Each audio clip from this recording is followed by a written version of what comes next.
Hi, I'm Max. And I'm Skylar.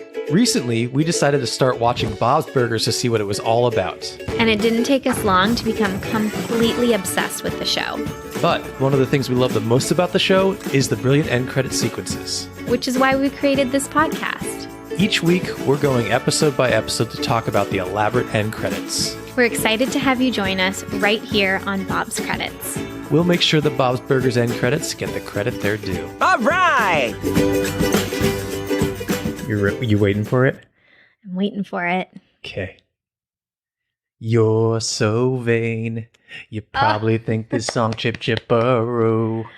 So on theme today. So on theme. The Chip Chipperoo has been themed for this episode. You. Me? What? What's going on over there? You probably think this song is about Chip Chipperoo. I already did the Chip Chipperoo to the song. I'm sorry. Struggling over there. I got confused. I'm just like, I fangirl over Carly Simon, so I'm a little like, oh. Well, we're going to be talking about all things Carly Simon, or not really all things, just Carly Simon a little bit later. Yep. But first of all, season 5, here we are. What a way to start season 5 off. Bob's Burgers. How have we made it to season 5 on this podcast? Quarantine. Definitely. Boredom in our day jobs. Definitely. Love doing the podcast. Definitely. Love our fans. That too. I think that's how we made it. Biscuit is licking himself right now. Thank you, Max. Hey, I'm just saying he's as excited as we are to do this. I'm so excited for season 5. I'm excited for this episode. I think Bob's at this point has completely found its magic. They know who they are. And is just going full throttle. Charlie's Angels. Which I feel like would eventually be a Bob's Burgers parody episode. The Charlie's Angels Full Throttle? Yeah. You know what that's from? Superbad. There's one point, and I think it's totally improvised line, but Michael Cera says like full throttle, Charlie's Angels under his breath. What? It's a great line. That's amazing. Maybe we can find a clip later because I need to see that. It's so funny. Oh, I went through a major Michael Cera phase. Oh, who didn't go through a major Michael Cera phase? Have we ever come out of the Michael Cera phase? Well, maybe Michael Cera is over the Michael Cera phase. I haven't seen him in anything in a long time. I miss him. The last thing I saw him was when I went to Broadway and saw him on that Broadway play Alone. Oh, that's right. You saw a celeb there too. At the play? Yeah. No. Didn't you see, what's that NYU teacher? James Franco. Yeah. That was at Springsteen on Broadway. I saw James Franco. Okay, so say in right the same after the week, allegations, so that was awkward. I made eye contact with him. Michael Cera would never. No. Oh, sorry. Please tell your story. So. Let's hope so. God, please. Chris Evans was in the play with him. With Michael Cera? Yeah, it was called Lobby Hero. Was it good?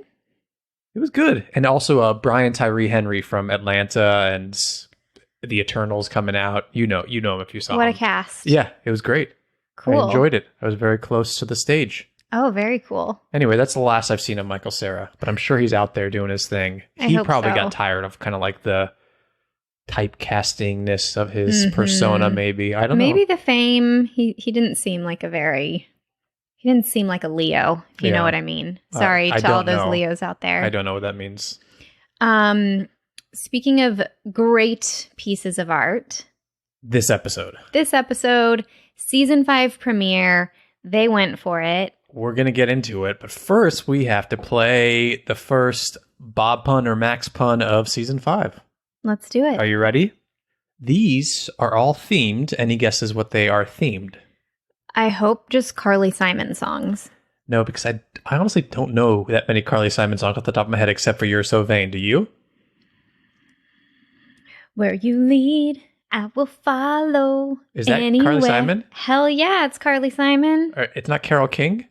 It's Carole King. It's Carole King. That's okay. Can you please cut that? No, I'm keeping that in. No. I'm keeping that in. They're similar singer-songwriters from the same era. Both of their names start with Car, so I understand the mix-up.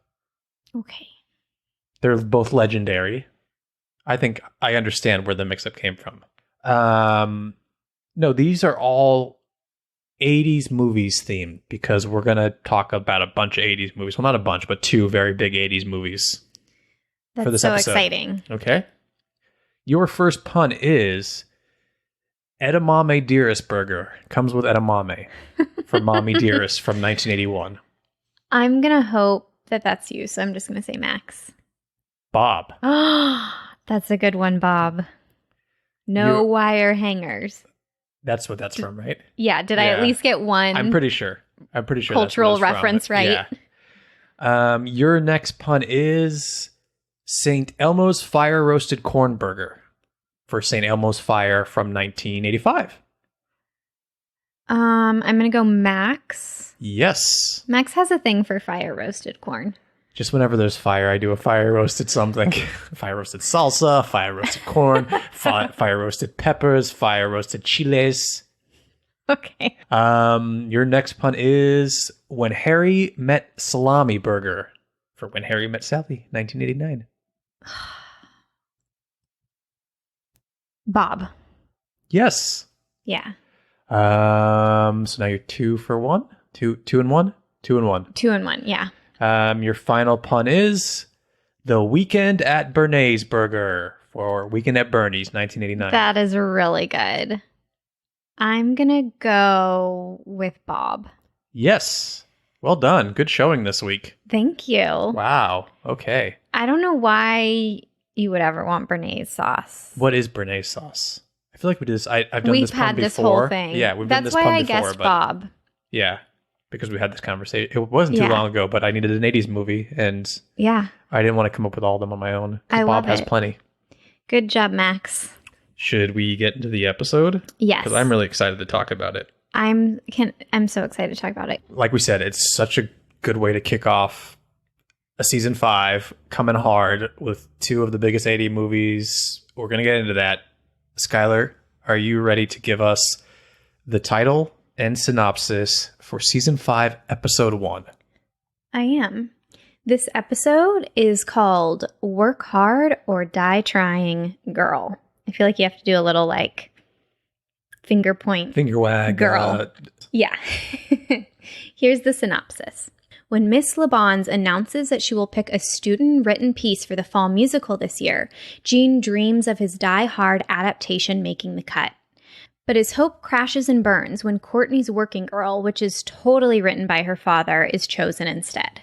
Louise, of course, hatches a plan to put on an underground production of Gene's brilliant musical, stealing most of Courtney's audience. In the end, the 2 musicals join forces to create the inspired Work Hard or Die Trying Girl. And if you're wondering, no, Carly Simon does not attend as Courtney's father promised, much to Mrs. LeBon's chagrin. This episode came out on October 5th, 2014. It was written by Nora Smith and directed by Jennifer Coyle. Amazing. That's kind of late because I'm thinking about we're in season 12 currently. It just premiered a couple weeks ago. I guess that came out. It started in October. Yeah. So that seems about right. So I guess they end in May and the next season's typically in October-ish. Yeah, I'm sure maybe COVID knocked it around a little bit. Probably. Yeah. But I like this because it's the fall musical going back to school, and we're kind of in that season of going back to school too. So I feel like if you watch this premiere live, it was just spot on, got to be at the school while everyone's returning to school. Fun fact about Nora is that she was nominated for a Writers Guild Award for this specific episode. Oh, wow. Okay. So they knew that this was a strong one going into it. I think they were just they were we don't even have time for the opening credits. This is going to be a masterpiece. We're taking every single minute. And do you agree that it's a masterpiece? I think it's pretty close. Here's my issue with this.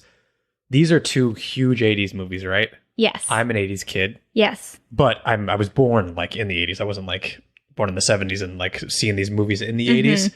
Die Hard, everyone knows Die Hard. Working Girl was a big movie. I maybe have seen parts of Working Girl, and I've maybe seen Die Hard once, maybe twice. And I saw Die Hard late in life. I know it's a classic. I know everyone argues, is it a Christmas movie? Is it not a Christmas movie? Do people watch it every Christmas?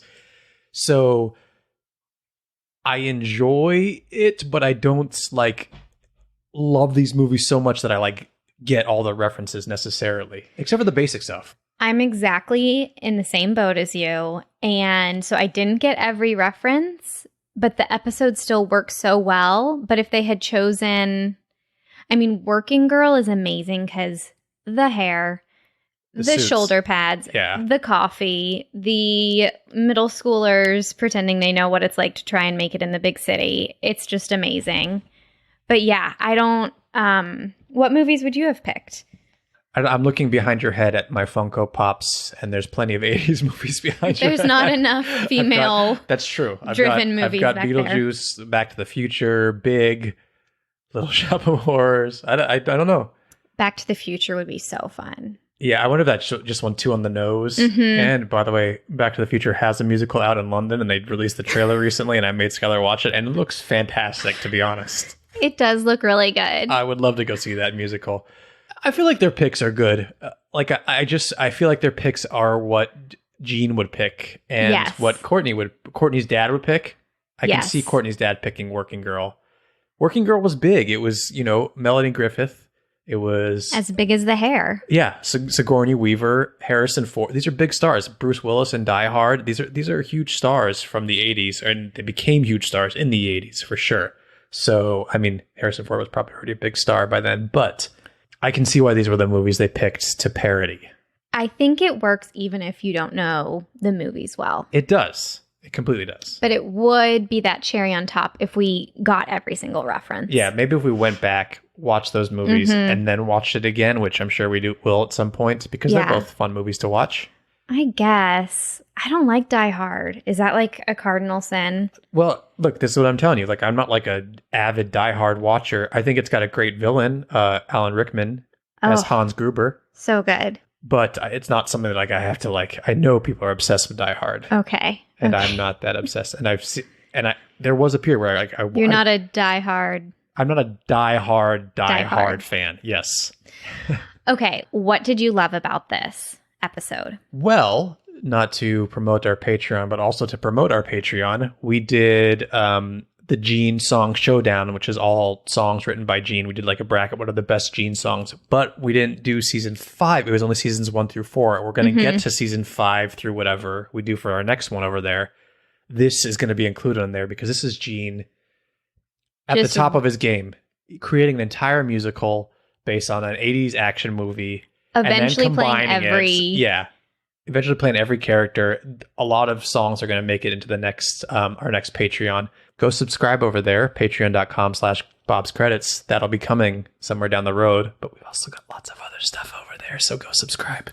It's super fun. Okay, so your answer was you love the Gene music. This is Gene at the top of his game. Gene creating the music, Gene creating an entire play, Gene playing all the roles in the play, Gene then in the last minute helping to push these two plays together to make one musical. Aww. He's a musical genius. I think he is. I truly think so. He is like the animated version of Charlie Day from It's Always Sunny. Oh. I love this episode because, 1, a Gene-driven episode. Absolutely love it. 2, I love the format of the flashbacks. So the episode starts all in Mr. Fran's office, and I like everybody telling their different perspectives. I forgot about that. That's phenomenal. Courtney and Gene, and come on, we get to see Courtney and Gene paired up again.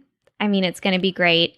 Seeing Tina in her 80s, and then the way Linda supports anything Gene tells in his story is just like so funny to me. Louise being the money hungry, agent again. It never fails. I love when they're telling their version of the story and something pops up in the story that's like very clearly them like their perspective. Skewing the story to make themselves look good. It's so funny. Is this a good time for us to talk about the tacos? I think we should talk about the tacos. Okay, the kids are eating in the beginning scene where they're talking about the musical, or they hear about the musical. They're at lunch, right? It's Taco Tuesday. Yeah.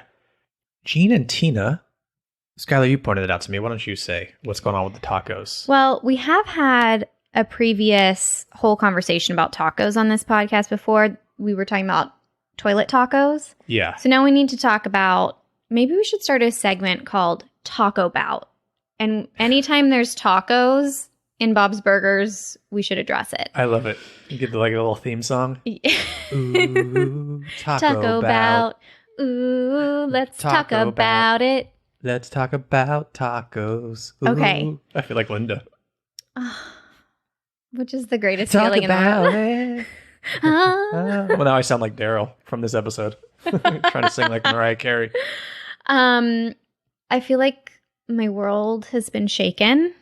These kids, this school, eats tacos from the top down. Is it the school or is it the Belcher kids? I thought it was the Belcher kids, and then I looked back behind them, and there's a girl eating her taco as if it's a sandwich. Here's a theory that I just came up with. Well, now that you say it's not just the Belcher kids, but did Bob teach his kids to eat everything like their hamburgers? Oh my God, you just blew my mind. Maybe that's what it is. And then the Belcher passed kids it around. Seem influential, so maybe, yeah, they've passed it around the calf. Well, here's the thing. I've never eaten a taco that way, but now I want to after watching them do it. I want to, too. I think it's crazy, but at the same time, it looks fun. A different experience. You're getting different flavors at a different time. The point of a taco is that it's eaten in a very, like, efficient way. Like, whoever created the taco, you know what I mean? Like, you get... So to eat it the wrong way is just, yeah, now that I think work. about it, like if you're eating it from the top down, you're getting like lettuce and cheese, not getting the meat until you get to the bottom. It's like a Chipotle burrito where it's like a huge bite of guac. Yeah. And then a bite of beef. Exactly. And then a bite of rice or whatever. Not to mention, what happens when the taco breaks apart? Isn't the point of a taco is that you can eat it with your hands without a knife and fork from start to finish? What happens when you break the middle? This isn't very efficient. And maybe we got to go back and see who's telling what parts of the story when this is happening. And if it's in both. I'm pretty sure it's Gene telling the story. Maybe in Gene's head, everyone eats tacos like let's say he does that and he thinks everyone else eats them like that. I don't think it is. I think it's Courtney and Gene, which is like one of the only thing same they agree details. On. Okay. All right. All right. We will answer this once and for all on Instagram. Please, everyone, let's have a conversation. Let's talk about it. This is Taco Gate. We need to figure this out. How do you eat your tacos? Not you. I'm asking the listeners. Everyone is going to say like a normal person, like God intended tacos to be eaten. Yeah. If any of you say like you put it on your plate and you eat it with a fork, and then I'll lose it. I'll absolutely lose it. All right. It's like that Seinfeld episode where they eat like the Snickers bar with a fork and knife. And everyone starts. There's a whole episode where someone starts that and everyone's doing it. Oh, we haven't even gotten to fun facts yet. No, we haven't gotten to fun facts. But before we do that, as we've mentioned all the characters so far, there's a lot of voice actors returning. Oh, yeah. One. Like you said, Courtney's back. So David Wayne as Courtney. Hilarious. Her dad's back, Doug Wheeler, who is voiced by John Michael Higgins, I believe. I'm going on this. Those are three names that I'm just going to agree with. Well, we've talked about them in the past. If you want to know what they're from, you got to go find those episodes where they. But yes, it's John Michael Higgins. We get regular size Rudy. So Brian Husky's back. We get Jimmy Pesto. We get Andy and Ollie. We get Bobby Tisdale as Zeke. We get Daryl, as I mentioned. So Aziz Ansari's back. They're bringing everyone back for this. This is a great moment for me to mention. Obviously, all these voices are back because we're at school, and the whole episode takes place at school. But because of the end credits, and because there are no opening credits, this is the first episode to never, ever once show the restaurant. Wow, I didn't even realize that. That's crazy. Yes. Oh my God, so no burger puns up in the restaurant. Right. We have had episodes where they're not in the restaurant, like season 4 premiere, River runs through it, I believe. But you have the opening credits and I believe the end credits that feature the restaurant. Wow, that is a fun fact. That's crazy. I didn't even realize that. That is a fun fact. That's certainly. I'm having a good time. Are you? I don't know why I went Southern, but. And then I also want to mention that Peter Pescadero is totally in the basement with them. He just like pops up so randomly. I felt like I had to give him a shout out. Oh yeah, he's in a bunch of this one because he's trying to create his like fall musical with his flute. And actually, it's called "And the Leaves." I liked it. Yeah. I love anything fall themed. Yeah, through this rewatch, I'm definitely noticing Peter Pescadero a lot more than just his mentions. Yeah, he's in it a lot. He's subtle, but he's there. Is this where we finally are? Miss LeBons is at her full LeBons? I think so. You know what? I think we're going to have to save that conversation for the evolution of Miss LeBons on Patreon. She'll be soon because she is so different from when we really started. Yeah. Yes. We'll do the evolution of Miss LeBons over there very soon. Let's put a pin in this episode. This is where we think, you know, her transformation. She's voiced by H. Sean Benjamin, who, of course, is Bob. She's very, very much like this, and she's a big... Your pecs just tensed so much while you did that voice. That's how I do it. I have to squeeze my pecs, and then it's like, oh my God, I love Carly Simon. She's my favorite. Does it like force the voice out of you? Well, I'm also still like, you know, we're still very romantic. I'm trying to seduce you while we're recording. Okay. I'm always flexing. You know how I love. I always point with my bicep showing over. Well, Biscuit's over there.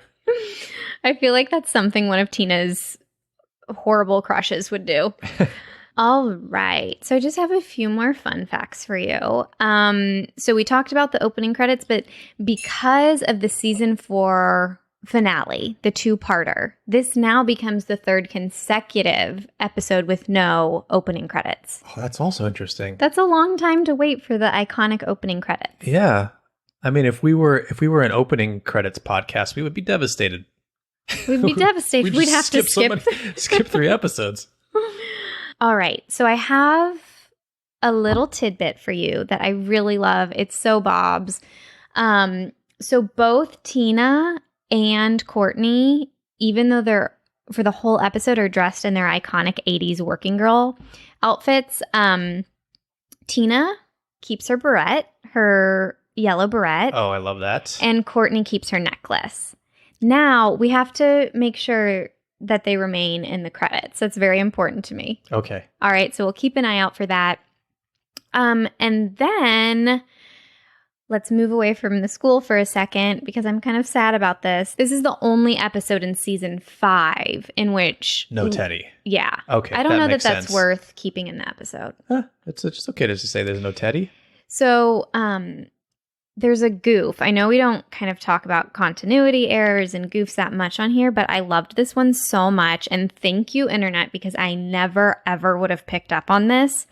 But when Ollie and Andy are at the bulletin board for casting, they're wearing the wrong clothes. They're wearing each other's clothes. Oh, okay. Isn't that funny? Yeah, I don't even know how that happens. I don't even know.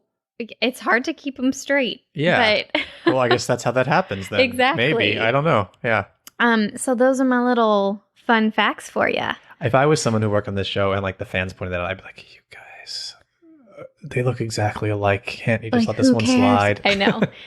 I know. It's like when people point out my typos, I'm like, I don't care. Yeah. I don't care. Yeah. Thank you. Should we get into the end credits? Because we are going to have to, there's a lot to go through here. Okay. I'm going to play the last moment as usual. And it is everyone applauding the end of this musical. That's where just they've been performed. Come together. Bob thinks he notices a celebrity next to him. And then Gene and Courtney are going to have a little moment while they're bowing on stage. Oh my God, Carly Simon? Who? Oh, sorry. You look like Carly Simon. You look like Carly Simon. Well, it's a compliment. Back off. Sorry, jeez. I smell a Tony, which is also what happens to me when I call my farts. Ooh, you work hard to die hard. Okay, it's so hard to... It's so work hard to stop that. To stop what? Oh, because you love song, it. It's such a good song. Okay, so tell us what happened. So Bob thinks he sees Carly Simon in the audience. this woman is not having it and thinks he's probably hitting on her. It's a great moment. It's so funny because Bob is not that kind of guy. And exactly. Everyone and people always think he's hitting on them. It feels like. Yeah. Like with the guy at the deli. Maybe he just has that vibe. I don't know. Also, who doesn't know who Carly Simon is? Oh, me. Well, well, we'll see if that makes the cut. You're right. I don't know who doesn't. Well, I guess so. It could happen. How old is this woman next to him? Maybe she's significantly younger. I don't know. Okay. All right. I don't know. I don't know what's going on there. So then we get Gene and from behind, we're a shot from behind Gene and Courtney looking out to the audience. You know, they're talking. Gene is in his Hans Gruber outfit. He's got this great beard that's like tied around the back of his head or like elastic.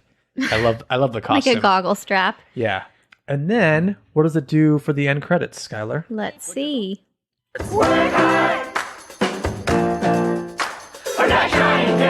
Okay, I'm just going to stop it there because what do we see? So we see the stage with all the kids lined up in kind of this like encore line. So they're all in their costumes. They're on stage, the New York background. We still have the black and white, like iconic credits. So the curtains are black and white, and then the audience is just white out. And then it's like a chorus line of the kids. Yes. Great musical, by the way. Yeah. And then I used to be in musical theater. Can you tell? I can tell. Bell kicks. Oh no, the bell kicks are back. So then from the right side of the screen in the silhouette, we see someone like on a float, kind of floating behind the kids elevated. Yeah, behind the curtain. Do we know who all these kids are? I see a few that I don't recognize. Oh, shoot. Okay, from looking at the screen from left to right, I've got regular size Rudy. I don't know who's next to him. Oh, shit. Then we get Daryl. Uh-huh. Then we got Andy and Ollie. Mm-hmm. Then we got Louise, Zeke, Courtney, Jean, Tina. Is there a barrette? Yes, I see the barrette. Yes. Does Courtney have her necklace? She does. Okay. And next to Tina is Jimmy Pesto Jr., followed by... I don't know. And then Jocelyn? Yep. And then... I don't know. Yeah. Okay. We're great. Bob's fans. Yeah. Anyway, and they're doing this like just little like sidestep clap all together to the song as we wait for the shadow to come through. Exactly. And they're singing the end to the title song, the song Work Hard or Die Trying Girl. And it's really just the lyrics in this are work hard or die trying girl. I have to really interrupt you here. Oh. I'm so sorry. Okay, go ahead. This song is written by Carly Simon. It's written by her? She wrote this song. I mean, I know, spoiler alert, that she performs it, but she wrote this song? She wrote it. Oh my God. For the show. No way. That's Yes. amazing. That's amazing. I know. I love her. Like, what? I love Bob's. Wow. It's so good. All right, I'm sorry to interrupt. No, that's okay. It's just work hard or die trying girl. And then it's like, ooh, you work hard, you die hard. And that's just, they're repeating that. You know, there's a lot more to like the song itself in the play, but that's what we're hearing here. I love it. Listen to a bit more as you... Yeah, and I do want to ask you, because every character is kind of doing their sidestep in their character, obviously. Would you point out who you think is the goofiest? Sure. I do have to point out that I love Zeke in his Bruce Willis costume because they give him like that wig that has like the bald spot? the balding spots. What's it called when it's like A bald cap? the receding hair? The wig has like a receding hairline, and then it's so funny. It's really great. You get This to would be a good Halloween costume. Totally, and I'm sure it's been done. Zeke as... Oh, Zeke as specific. Yeah. Okay, I like that. Okay, let's go back and see just how the kids are dancing. Ooh,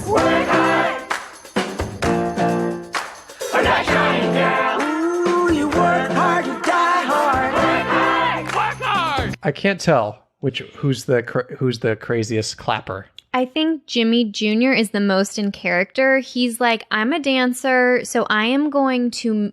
Mine's going to be bigger and better and more dancey than everyone. He's supposed to be the Harrison Ford character. Uh-huh. And I could see Harrison Ford clapping like that. He's got to be the clappiest clapper. Well, he's just like super serious, but also I could see him just coming out in the... I don't know. That was a horrible description. Yeah, now I'm thinking like Harrison Ford never seems to have fun in anything. Tina is also very stiff and very Tina-esque, which is amazing. I also think Daryl might be a little goofy. Daryl is going kind of like really going at it. Oh my. Yeah, his elbows his are arms out. Yeah. So we get the big reveal right after that. Oh. We get a close-up and a spotlight on who? She's out of the silhouette in bright color, and it is the one and only Carly Simon. But she looks just like the girl that was sitting next to Bob. So Bob was right. Yeah, her hair's a little lighter, but they're also kind of wearing like both lavendery tops too. Here's a theory. Oh. Was it her? And she was just like, please leave me alone. I don't want everyone to know that I'm here. I'm just coming to I got to hop on stage in a second. I think it's possible, but their voices sound really different. Okay. Like Carly Simon has that gravelly kind of voice. But they did and their hair color's different. They did make them look very much alike. So Bob is not at fault here. Yeah. Bob kind of got the... Oh, no, she has very thick bangs. That other woman didn't. Okay. So... It's not the same woman. I'm sorry. Just I wanted to go there with you. They look similar. Yeah. So we've got, they're doing this thing that they do in the credits a lot, which is color on the top half and then the credits over a white background on the bottom half. And it's a close-up of Carly Simon. Yeah. Later in this week on our Instagram, I'm going to post some really good screen grabs with these credits because there's lots of really good shots to share. Hard to die hard. Work hard! Okay. A lot happened there. Oh, she's on a ship. She's on the ship coming in. We see in a second. And then we get a close-up of a new character introduction, I think. This is right?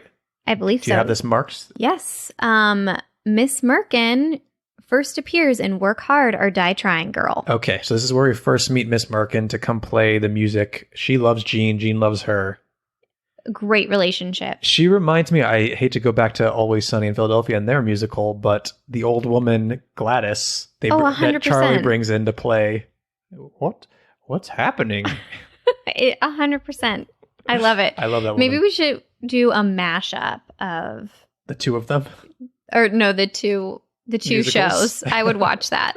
Oh, that'd be great. So work hard or die trying girl, day man, the night man cometh. That's what it's called. Yeah, exactly. All right, so she's a tapping behind her piano. Yep, and then we get right after that, Gene going nuts, right? So we close up of Gene, Tina, and Courtney clapping their hands, doing that move with the boat moving in the background, and then the camera pans over to a close up of Zeke just in time for him to chime in too. I'm gonna go back so we can hear that all over again. You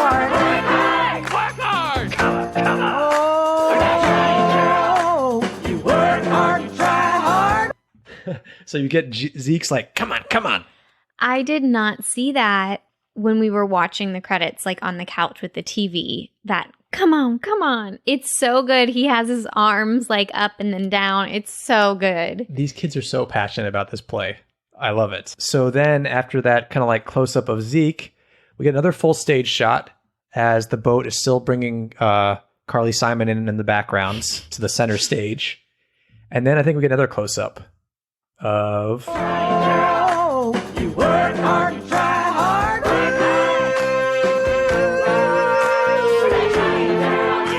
You work hard to die hard. Okay, so much is happening. Oh my God, it's so good. So we get more close-ups of, first we get Zeke, Courtney, Gene, and Tina, and then more close-ups of Carly Simon singing when she goes off, singing that ooze. It's a great moment. She almost looks like she's howling at the moon. It's just like a great Carly Simon moment. Yeah, with the Statue of Liberty drawn behind her, and then the camera pans out to show the full stage again. Uh-huh. And then we get a close-up of Andy and Ollie dancing. Yep. Die hard. Followed by regular-sized Rudy shaking a tambourine. Now, I may have spotted a continuity error. Tell me. I could think my way out of it, but for this whole sequence, Rudy has the tambourine in his right hand, and when they come to his close-up, it's in his left hand, which he could have easily switched, but I'm just telling you. Yeah. Telling you what's up. Yeah. And then we'll let I think it's a close-up of Carly Simon take us out. We'll see here. You work hard to die hard. No, no, no, no, no. Work hard. Ooh, yeah! That was delightful. So it's mostly the end is a close-up of Carly Simon singing, and then it's one more last shot of everyone on stage, and they kind of like...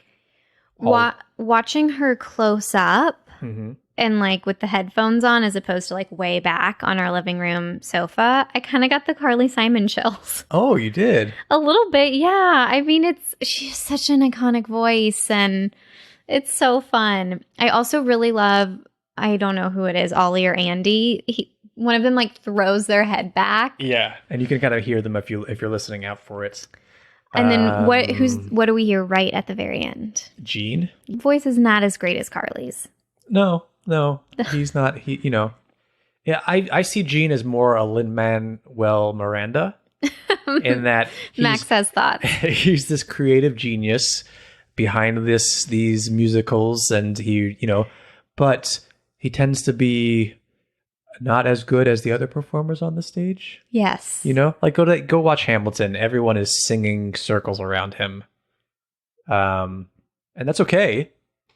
He's done more than enough for this show. He's created it. He's, Yeah. But Anyway. when you're brilliant, you can put yourself in your own show. Mhm. Okay. Those are the end credits, highlights, lowlights. I just have to say, I just fell in love with it a lot more really watching them. That tends to happen to us here, right? Did you have that experience or you loved them from the get-go? Or didn't? Both. I love them from the get-go, but I love them even more now after watching them again and watch them closely and going back and looking at certain things. It makes you want to dance too. It makes you want to get on stage and... It's such a good, it's the first episode of season 5 to have all of these characters we've grown to love, these side characters joining the Belcher kids on stage for this like finale end credit sequence. It's just fantastic to me. Plus a huge guest cameo. And not to mention, this wasn't just a huge random guest cameo. They threaded this storyline to pay off in the credits. So the credits kind of take a bigger real estate in the episode if a literal story arc pays off in them. Yeah, I love wonder if that. it was like they're writing it as the Carly Simon joke, and they're like, wouldn't it be fun if Carly Simon would do it? Blah, blah, blah. But they're like, she wouldn't. And then they're like, they ask her, they get her. It's great. Should we score these? Yeah.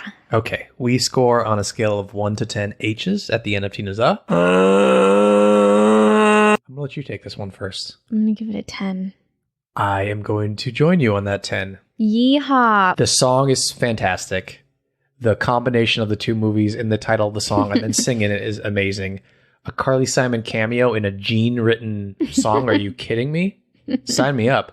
Again, all of these side characters from Wagstaff School that we've grown to love making this appearance and joining in and coming together. I really feel like this kicks off a lot more of like Wagstaff antics with these side characters this season. I love it. It's just already grows started. and grows. We've gotten into it a bit, but like I said, like we're getting a lot more Jocelyn. Which, come on, I live for a lot more Jocelyn. I just love it. I think it was a big, exciting way to kick off season 5, and exciting credits to get you excited about the credits again. They knew the end credits were so good that they took away the opening credits, which are also great every episode. Well said. Yeah, all the feels. Is there any better way to start a season? Which we did not feel that way with the premiere of season 4. Yeah, it's a very strong premiere. Yep. And I think they knew that. Yep. Thank you, everyone, for listening. Follow us on Instagram, Bob's Credits, on Twitter, too. We'll post stuff having to do with these credits because there's a lot to see. We're constantly posting stuff on there. What else? Leave us some reviews. You've been leaving reviews, and we're so touched and honored by it. It really helps us out. Yeah, and it just means a lot to us. Anything else, Skylar, you want to tell everyone before we... I'm just going to say, stay saucy or die trying, girl. Oh, I like that. Nightman. Nightman. Today, man. Oh, is it Dayman? Have I been saying Nightman this whole time? Well, the play is called The Nightman Cometh. Okay. But the song is Dayman. I'm pretty sure. All right. Let's go record a Patreon episode. Ah.